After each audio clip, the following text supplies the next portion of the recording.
Hey, Bad Girl Mystic here. Struggling with a camera angle, but I want to share with you that Celtic cycles, guidance from the soul on the spiritual journey. So I just got this book. The author is Anne Loomis. I just got this book off of Amazon. It was like around $11 or something. The reason I wanted it is because it has the chakra cycles and sync with the Celtic cycles. And it's a workbook too. So I'm going to be doing some my shadow journaling. So this, once again, hey, it's Bad Girl Mystic. It's Untamed Tuesday, and usually I like to share with you guys on Untamed Tuesday shadow work. And I'm going to show you my completed picture of in bulk. Took me a while to get there. But anyway, this was in the introduction, and let's see. This part right here. She said she opened in a fortune cookie. Before you can see the light, you have to deal with the darkness. No matter how hard we may try to avoid or get rid of the dark, it is there nonetheless, and we have to deal with it. It may be that the dark or unconscious realms of the soul are putting up roadblocks that obscure the light. One way to balance the light and dark aspects of the soul is to bring the natural world into the search. If we fail to include nature on the spiritual journey, the soul is likely to feel impoverished rather than empowered. We may as well turn around. Having its own interplay of light and dark, nature with its rhythms can guide us along the way. And creativity is another way to balance the light and dark within the soul. So nature and creativity, my go-tos. Even if I just take a minute out of my day to stand in the sun, sunbathe, even if it's through a window, just feel the sun on my face and my skin, and feel the air, feel the ground under my feet. I've connected. Somebody wants to play. I hear a squeaky toy. And this is the combination of creativity and connecting with nature were two of the things that really started to turn my health around and decrease my inflammation and decrease my pain cycles. That, and also studying the nature of who I am physically, the nature of what it means to be female, the nature of my hormones, the nature of my physical tissue and the cells that I am creating, and what is my connection to what I am taking in to create these cells.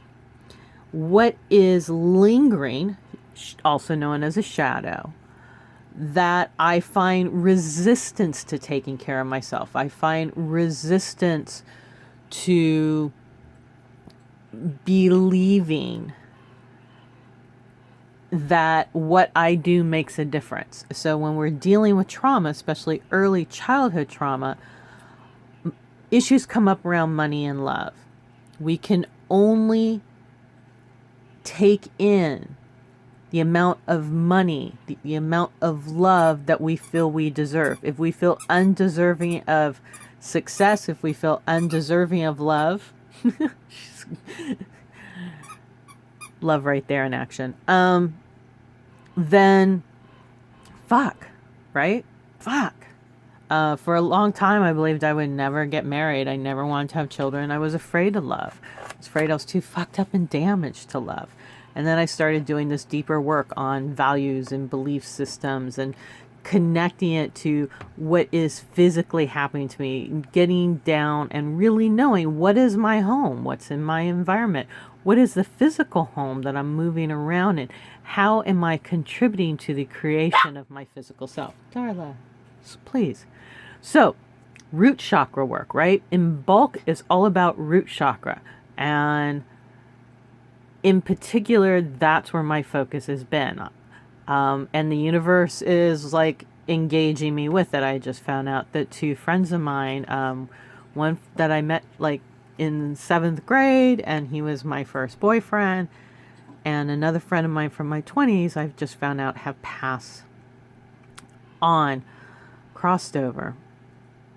So I'm feeling it. I'm grieving in gratitude. Darla, honey, let it go, okay? Anywho, so this is what I colored. Very shadowy still. Everything I'm doing still very shadowy. It just tells me a lot about my emotions.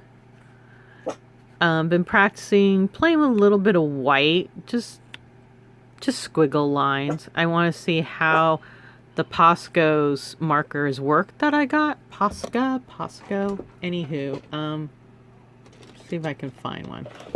Darla's upset. Somebody's here with their dog that's normally not here. So I picked up these guys. So it's new. I like to start small. I've had many experiences with new mediums and it goes all blotchy. And then my notes and notes from the Magical Planner in 2020, Amy Cesare, who I've shared in the videos I work with and why I work with it. And then here's my, in here. Now, one of the things they're saying, the root chakra, right? What's the root chakra? What are we made of? We're ultimately, all of our scientific big words and systems and everything come down to 5 elements. The same elements that are in the building blocks of the DNA of our whole environment. This is earth magic. The pentacle represents these 5 elements. And the pentacle is represented by Hygeia, goddess of healing, and she is the goddess of representing the 5 elements. So when we're dealing with shadow work, listening to where our body is holding pain. Pain is information.